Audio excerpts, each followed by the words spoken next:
All right, good afternoon. Welcome back. I just want to discuss the recent Wild win streak. It's currently up to 8 games. I have 9 on the board because the game before their win streak was a shootout loss to Tampa, so they still get a point out of it. The game before that was just a straight up loss. So starting with Tampa again, it was a shootout loss. It was a very competitive game. The Wild and Tampa both played well and really battled throughout the game. The next is the Devils, where they won 3-2 in a shootout. That's 2 points. The next would be the Jets, where they destroyed the Jets 7-1. They pulled Connor Hellebuck after the first period. The Wild were just relentless. It wasn't Hellebuck's day either, but we all know he's a Vezina caliber goalie, and no disrespect to Connor. So then they play Tampa again, where they beat Tampa 4-2, in what really wasn't too close of a match. It kind of was. It was competitive, but in the end, the Wild outplayed Tampa and deserved that win. It was a very impressive back-to-back wins right there. Then they go to play Arizona, where they win 5-2. Arizona was playing really well, and the Wild put an immediate stop to that. So that was cool to see. Then they beat the Devils 5-2. So they beat the Devils twice. They've got 3 out of 4 points against Tampa during this stretch of games. Then they beat the Leafs at home in a shootout. Now that was a very good game. It still at the time it distinguished. They had the same record going into the game. It distinguished who was the better team in this instance, and the Wild eked out the extra point. And then they played the Oilers in Edmonton, where they won handedly 4-1. They dominated that game. They shut down McDavid and Draisaitl. I think McDavid only had 1 assist the whole game. Their power play, they didn't score any power play goals. The Oilers had 5 opportunities and scored 0. So it's a huge win for the Wild alone and just killing off 5 penalties. And the most recent win was against the San Jose Sharks, where they won 5-2. So again, this win streak's up to 8 games. Longest win streaks in Wild history. This is the third at 8 games. In the 06-07 season, they had 9-game winning streak. In 16-17, they had a 12-game winning streak, which is their all-time record. We'll see if they can tie their second longest record tonight against the Kings. It should be a good matchup.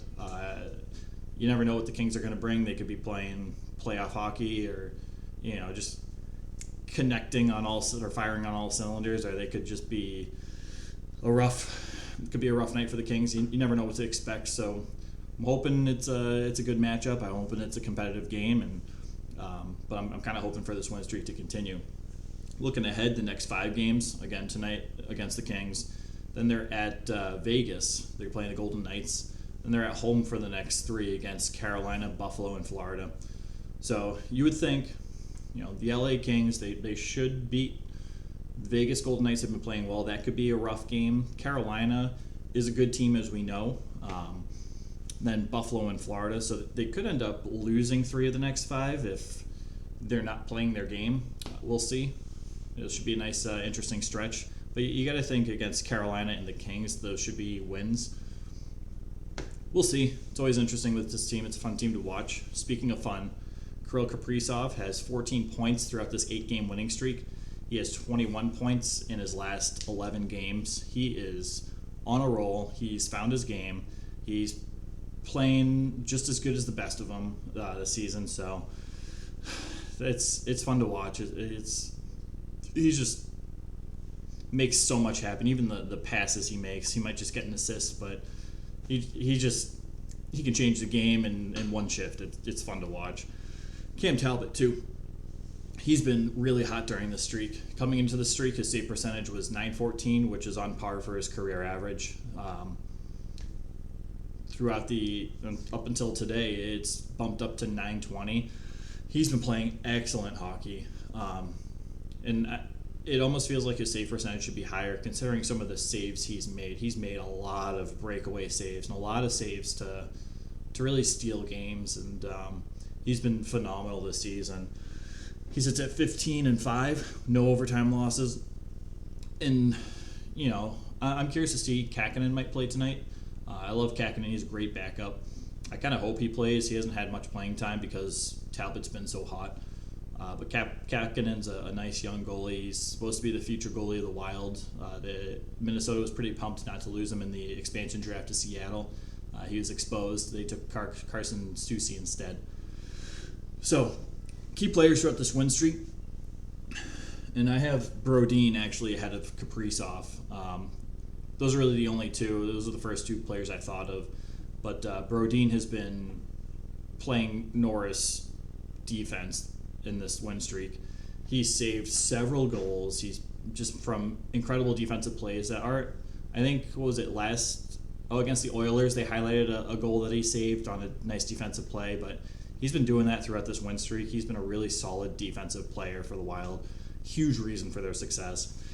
And he's been scoring points. He has 14 points in, 24 games he's played this year, so excellent.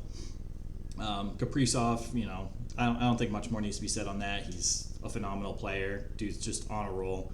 Ryan Hartman, he's been playing a lot with Kaprizov. Kaprizov's been dishing him the puck, and he's just been netting it.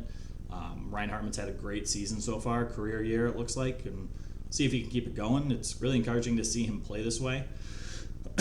A guy that may fly under the radar is Joel Eriksson Ek, or Joel Eriksson Ek. I've heard it pronounced both ways by the Wild commentators and broadcasters and such. I kind of like Joel Eriksson Ek, but I don't know. It depends what he prefers. He's been excellent. He's been getting those gritty, grindy goals right in front of the net. His face-off percentage has been excellent. He's a very responsible defensive player, one of the best two-way forwards in the game. He got a few Selke votes last year, and I was kind of excited to see that because he's, again, he kind of just flies under the radar. Kind of like if Patrice Bergeron was playing on like the second line, you wouldn't really notice him as much. He wouldn't have the point production he does, and without that, it's, I don't know. So big shout out to Joel Eriksson Ek. He's been playing excellent hockey. He's a lot of fun to watch. He keeps getting better every year. He's on pace to score well over 20 goals. Might hit 30 this year. That would be really exciting for him. He's not known as a goal scorer, but the offense has been coming the past couple seasons, so it's exciting. It's encouraging. Alex Goligoski, his first month and a half was a little rough.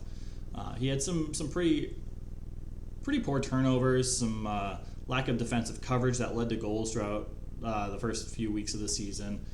The last, at least during this win streak and kind of extended a little prior, he's been excellent on the defensive side. He's been very responsible, and he's been producing in the offensive zone, which as an offensive defender, you love to see it. So he's been a big reason why.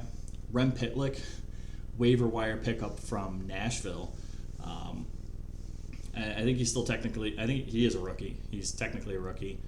He's been an absolute spark plug. Him and Brandon Duhaime together on a line, just both of them have that ability to just pump up the team and kind of change the momentum of whatever game they're in. And Marcus Foligno, dude's a leader. He's a leader, and he leads by example. He plays physical. He scores goals. He's been scoring a lot of goals lately. Was he third or fourth on the Wild's goal list? He's having an excellent season. He often plays on a line with Jordan Greenway and Eriksson Ek. That's kind of Dean Evanson's go-to line. When they need a momentum change in the game, they both, that line, it can change a game. They can produce in the offensive zone. They can play physical. They're all very, very defensively responsible. It's a fantastic line. It's very underrated, and it's one of those lines that it's really one of the only lines Dean Evason hasn't broken up since he first took over for Bruce Boudreau.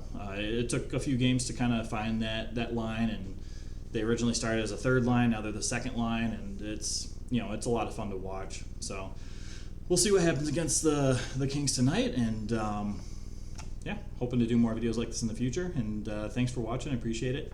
All right, take care, guys.